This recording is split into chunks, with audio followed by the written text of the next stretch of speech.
आप देख रहे हैं लाइव बिहार। मैं हूं आपके साथ असलम अब्बास। बिहार में शिक्षक बहाली को लेकर अब नया अपडेट निकलकर सामने आया है। जी हां, बिहार में जिस तरीके से बड़े पैमाने पर 2 चरणों में शिक्षक की बहाली हुई थी, खास करके टीआरई 1 और टीआरई 2, लेकिन टीआरई 3 को जिस तरीके से लोकसभा चुनाव से पहले लाया गया और आनंद फानन में जिस तरीके से एग्जाम हुआ और एग्जाम होने के बाद जिस तरीके से पेपर लीक की बातें आई, धांधली की बात हुई और कैंसिल कर दिया गया था, लेकिन अब टीआरई 3 को लेकर नया तारीख आ गया है। बीपीएससी यानी कि बिहार लोक सेवा आयोग की तरफ से नई तारीख का ऐलान कर दिया गया है और नई तारीख के मुताबिक 19 जुलाई से लेकर 22 जुलाई तक परीक्षा होनी है और इसको लेकर पूरी तैयारी कर ली गई है।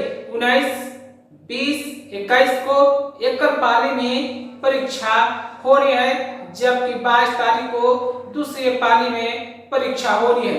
तो शिक्षक बहाली को लेकर जिस तरीके से बिहार में रोजगार और नौकरी को लेकर लोकसभा में भी खूब राजनीति हुई थी, लेकिन अब तीसरे चरण की शिक्षक बहाली को लेकर आयोग की तरफ से तारीखों का ऐलान कर दिया गया है। लेकिन जिस तरीके से हालिया में देखा जाए, नीट पेपर लीक का मामला हो या फिर नेट यूजीसी का परीक्षा रद्द होने का मामला, इन तमाम तरह के राजनीतिक मुद्दों में चर्चाएं हो रही थी कि धांधली, सेटिंग, गेटिंग जो हो रहा है क्यों नहीं थम रहा है। और फिर से सवाल है कि जिस तरीके से बीपीएससी टीआरई 3 परीक्षा को रद्द किया गया था, क्या इस बार जो आयोजन करने का ऐलान किया गया है, परीक्षा लेने की जो बात कही जा रही है, क्या सचमुच में स्पष्टता के साथ, निष्पक्षता के साथ करा पाने में बीपीएससी सफल हो पाएगी, या फिर जिस तरीके से धांधली के आरोप दूसरे परीक्षाओं पर लगते रहे हैं, क्या इस बार फिर एक बार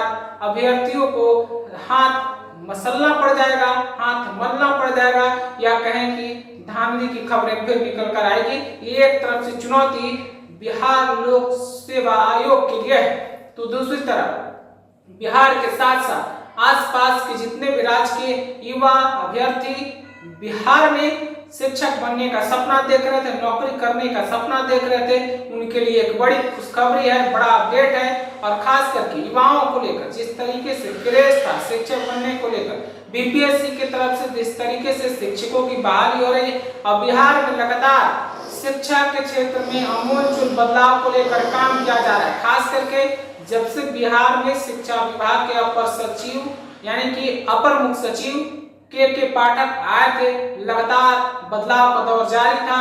फिलहाल बिहार में शिक्षा विभाग के अपर मुख्य सचिव के रूप में एस सिद्धार्थ मौजूद हैं और उनकी भी जिम्मेदारी है कि किस तरीके से तीसरे चरण शिक्षक बहाली सफल हो, किस तरीके से पूरी पारदर्शिता का पालन किया जाए, कोई धांधली, कोई गड़बड़ी का मामला नहीं हो। इस शिक्षा विभाग के साथ साथ बिहार लोक सेवा आयोग के अधिकारियों पर भी उनके कंधों पर ये जिम्मेदारी बनती है। अब देखना होगा तीसरे चरण के शिक्षक बहाली में कितना कुछ आयोग के साथ साथ शिक्षा विभाग सफल हो पाता है। और खास करके आगामी 2025 लोकसभा चुनाव के मद्देनजर सरकार के लिए भी एक लिटमस टेस्ट के रूप में कहा जा सकता है या माना जा सकता है। जिस तरीके से नौकरी और रोजगार को लेकर बिहार में विपक्ष के नेता खास करके तेजस्वी यादव लगातार लोगों के सामने बोलते रहे हैं, बातें करते हैं और अपनी वाहवाही लूटने का काम करते हैं, उस पर भी एक सवाल है और वो भी जनता युवाओं के बीच में जरूर चर्चा का विषय है। अब तीसरे चरण की शिक्षक बहाली का डेट आ गया है, जैसा कि मैंने आपको बताया है। शिक्षक बहाली के लिए परीक्षा का आयोजन 19 जुलाई से लेकर 22 जुलाई तक होना है। आप भी अभ्यर्थी हैं, आप भी तैयारी कर रहे थे, आपने भी आवेदन दिया है, तो आप भी तैयारी में पूरी तरीके से जुट जाइए। और अधिक जानकारी के लिए बीपीएससी की आधिकारिक वेबसाइट का भी आप जो है मदद और सहायता ले सकते हैं। आप अपनी प्रतिक्रिया क्या रखते हैं कमेंट में हमें जरूर बताइएगा। तब तक के लिए आपका बहुत बहुत शुक्रिया।